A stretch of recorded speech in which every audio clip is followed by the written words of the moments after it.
Bienvenue dans ce tuto. Je suis Marion et je vais vous faire découvrir l'univers de Pix. C'est parti!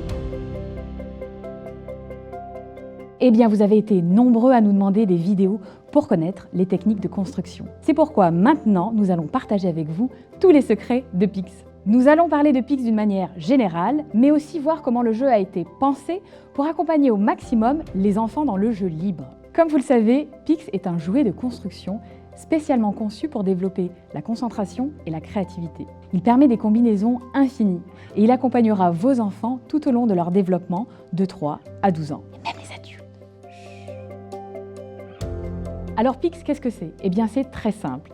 Ce sont des planchettes en bois de différentes formes et des cônes en silicone de différentes couleurs et de différentes tailles. La magie, la combinaison des deux matériaux. Le silicone est antidérapant et il adhère aux planchettes lorsqu'on les pose dessus, ce qui fait qu'elles ne glissent pas. Regardez.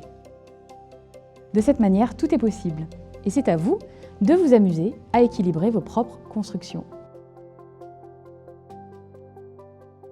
Et voilà. Et c'est là toute la magie de Pix. Grâce à cette technique, les enfants vont passer des heures à expérimenter leur construction et surtout à se concentrer, prendre le temps de poser les pièces, combien de cônes je prends, comment je les positionne, pourquoi je les mets à cette place-là. Et qu'est-ce que les enfants développent à travers tout ça? Les essentiels. La motricité fine, la dextérité, la logique, la créativité, l'imagination, mais aussi l'estime de soi. Car oui, réaliser ses propres constructions, c'est une réussite dont on peut être fier. Le but du jeu, c'est quoi? C'est de créer toutes les structures que l'on veut en essayant de ne faire tomber aucune pièce. Voyons maintenant les principes de base. Pour commencer à jouer à Pix, eh bien, nous avons besoin de 3 cônes minimum. Pourquoi 3 cônes? Eh bien, c'est très simple. Avec 2 cônes, la planchette ne tient pas. Alors qu'avec 3 cônes, elle tient, elle est stable et nous pouvons continuer à jouer, à tester les différents équilibres. Mais ce n'est pas tout. Nous avons 3 cônes de 3 couleurs et de 3 tailles différentes. Pourquoi? Eh bien parce que la combinaison des couleurs va nous permettre de rééquilibrer. Par exemple, si je positionne 2 cônes bleus et 1 cône jaune, eh bien je vais devoir réfléchir, lorsque je vais construire mon prochain étage, à quelle combinaison de couleurs pour pouvoir rééquilibrer la structure.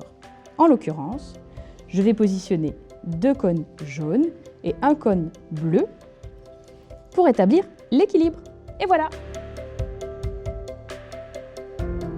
Mais ce n'est pas encore tout. Comme je vous l'avais dit, beaucoup de secrets sont cachés dans Pix. Les cônes et les planchettes ont été pensés pour respecter des proportions.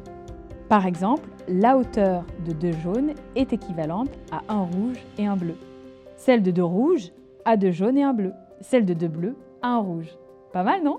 Enfin, les planchettes aussi ont été pensées pour vous aider à réaliser vos constructions les plus folles. Nous avons les grandes planchettes qui sont idéales pour commencer vos constructions.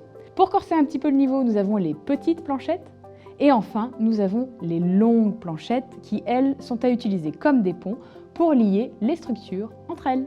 Toutes ces planchettes et ces cônes de différentes tailles et couleurs servent finalement à inciter les enfants à prendre des décisions et des risques. Des capacités qu'il est très important de développer dès le plus jeune âge. Une fois que vous avez compris ces principes, tout est possible. Pix devient un jeu sans limite. Et vous pouvez combiner les constructions et laisser libre cours à votre imagination. Le jeu accompagne les enfants à tous les âges. Car le but est surtout de s'amuser librement. Et des combinaisons, il y en a de toutes les sortes. Allez, un exemple farfelu. Nous avons vu les proportions, nous avons vu les différents cônes, nous avons vu comment stabiliser les étages. Qu'est-ce qu'il se passe si nous mettons les cônes à l'envers? Eh bien, c'est possible.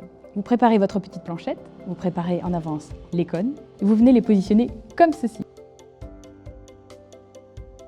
Je vous avais dit que c'était possible. Mais je ne peux pas vous en dire plus, il y a encore plein de techniques à aller découvrir à travers les cartes créatives et ce sera l'objet d'une prochaine vidéo. Pour revenir aux matériaux, Pix est fabriqué en matière noble. Pour les planchettes, nous utilisons du bois de hêtre éco-responsable, issu de forêts FSC. Du bois, du vrai, de qualité. Les cônes, eux, sont en silicone alimentaire, c'est-à-dire qu'ils sont non toxiques et respectueux des directives européennes. En d'autres termes, les enfants peuvent les manipuler en toute sécurité. Petit plus, ils passent aussi au lave-vaisselle. Voilà, vous l'avez vu, Pix est vraiment le jeu pour créer s'amuser et apprendre à l'infini. Il n'y a pas de limite. Et nous espérons que les techniques vous seront utiles pour rendre vos constructions créatives et impressionnantes. Le plus important est que vous puissiez continuer à jouer comme vous voulez. Adopter ces techniques vous permettra d'enrichir vos moments de jeu. À bientôt pour de nouvelles vidéos. Le prochain thème sera les cartes créatives. En attendant, entraînez-vous, pratiquez et jouez.